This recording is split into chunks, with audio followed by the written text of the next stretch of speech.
Halo, perkenalkan saya Elin Regina Gita Bruplawi dengan NIM 240901064 dari program studi Sosiologi, Fakultas Ilmu Sosial dan Ilmu Politik. Nah, pada video kali ini saya akan membahas tentang strategi kampanye Partai Solidaritas Indonesia atau PSI dalam menarik pemilih muda pada pemilu 2019. Selamat menyaksikan.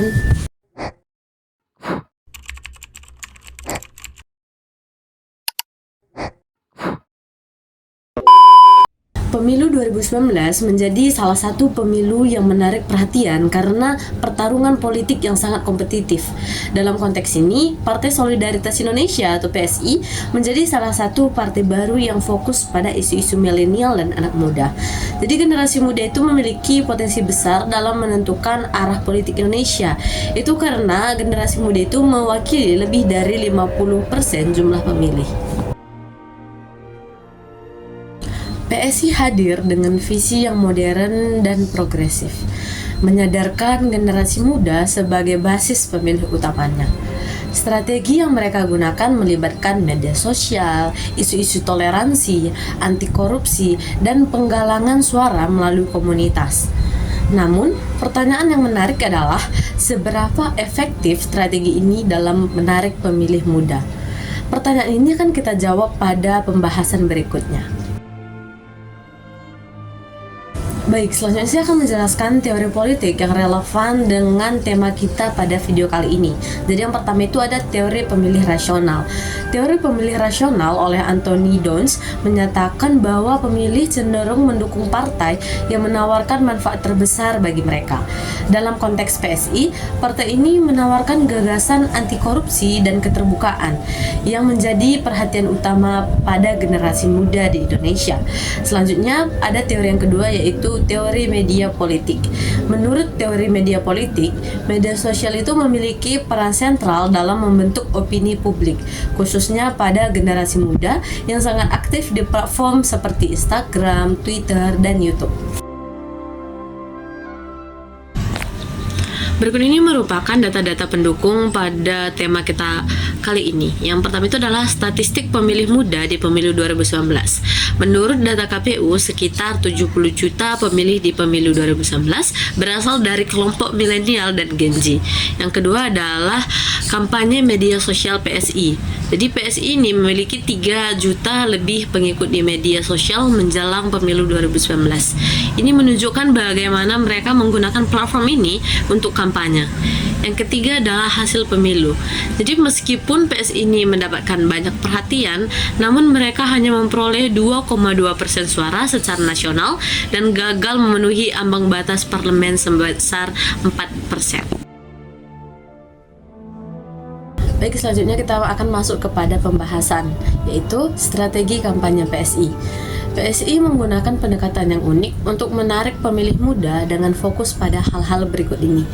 Yang pertama itu adalah pemanfaatan media sosial secara intensif. Jadi PSI memanfaatkan platform seperti Instagram, YouTube, Facebook, dan Twitter untuk menyebarkan pesan kampanyenya. Konten yang mereka produksi meliputi infografis, video singkat, dan kampanye edukatif yang menarik bagi anak muda. Misalnya, mereka sering menggunakan humor untuk membahas isu-isu serius seperti korupsi dan intoleransi. Yang kedua adalah branding sebagai partai anak muda. PSI menonjolkan identitas sebagai partai baru yang bebas dari masa lalu dan mengklaim mewakili suara generasi milenial dan Gen Z. Mereka juga sering menggunakan kata-kata seperti kebebasan, kemajuan, dan keberagaman dalam kampanye mereka untuk menciptakan resonansi dengan nilai-nilai yang dipegang anak-anak muda di Indonesia. Yang ketiga adalah fokus pada isu terkini yang relevan.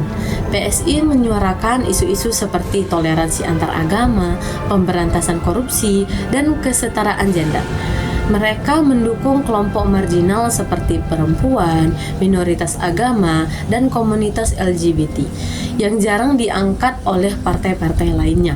Yang keempat adalah kampanye offline di komunitas. Meskipun dominan di media sosial, PSI juga melakukan kegiatan offline seperti diskusi publik, pelatihan kepemimpinan, dan acara komunitas yang melibatkan anak muda secara langsung. Pembahasan selanjutnya adalah kelebihan strategi PSI. Yang pertama, dekat dengan pemilih muda. PSI memahami pola pikir dan kebiasaan generasi muda yang menghabiskan banyak waktu di media sosial.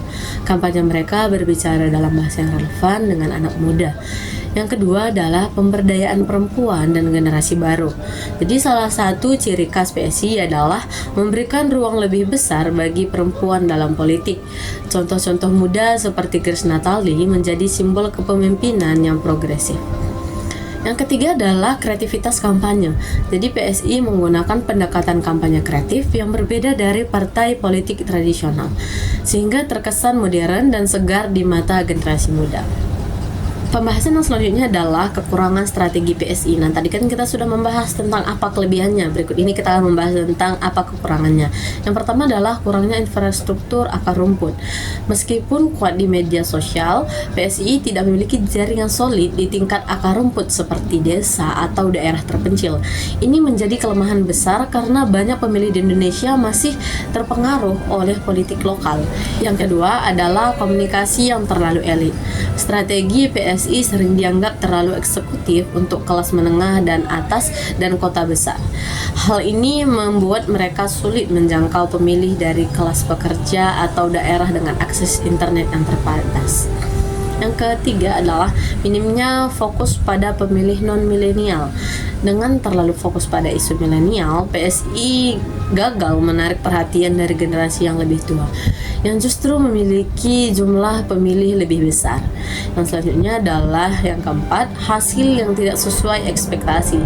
Meskipun kampanye PSI di media sosial sangat kuat, hasilnya hanya mencapai 2,2% suara secara nasional. Hal ini menunjukkan bahwa popularitas di dunia maya tidak selalu berbanding lurus dengan suara di pemilu. Pembahasan selanjutnya adalah pembelajaran untuk masa depan. Yang pertama, PSI perlu memperkuat struktur organisasi di akar rumput agar dapat menjangkau lebih banyak pemilih di luar kota besar. Yang kedua adalah kampanye digital perlu dilengkapi dengan pendekatan offline yang konsisten, seperti membangun komunitas di tingkat lokal. Yang ketiga, mereka juga harus mengembangkan strategi untuk menjangkau generasi lebih tua tanpa mengorbankan daya tarik mereka bagi anak muda. Kesimpulan yang dapat kita tarik pada pembahasan kali ini adalah strategi kampanye PSI berhasil menarik perhatian generasi muda melalui pendekatan kreatif dan progresif di media sosial. Namun keterbatasan infrastruktur di akar rumput, fokus yang terlalu sempit pada kelas menengah perkotaan, dan hasil pemilu yang tidak signifikan menunjukkan bahwa popularitas online saja tidak cukup. Untuk masa depan, PSI perlu memperkuat koneksi lokal, menjangkau generasi yang lebih tua, dan mengintegrasikan kampanye offline secara lebih efektif. Tidak semua partai politik bersalah padamu. Contohnya PSI, partai anti korupsi, tolak poligami. Ayo coblos PSI. Berpolitik akan indah jika saling beradu gagasan, bukan saling mencari kesalahan. Semangat!